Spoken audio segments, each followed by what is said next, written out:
Con quota 100 nei comuni si rischia un esodo anticipato e massiccio che creerà non pochi problemi.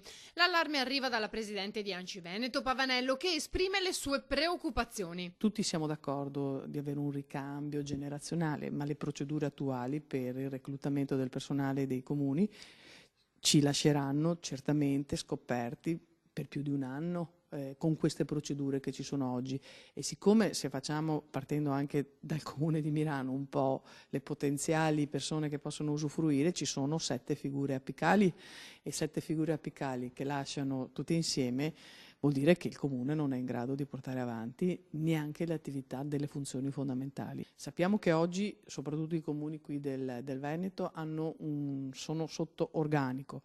L'età media è di 56 anni, più si unisce questo provvedimento, cioè non siamo proprio in grado non è che possiamo prendere del personale a tempo determinato, lavoro interinale, no, non è possibile per tutta una serie di regole che si sovrappongono e quindi non siamo in grado di erogare i servizi, quindi veramente spero che venga accolto l'appello dei comuni. Ciò che preoccupa maggiormente sono le tempistiche concorsuali. Si parla di almeno 8 mesi, ma nel frattempo... Qui non è semplice pensare che ci siano procedure semplificate e quindi noi siamo molto preoccupati.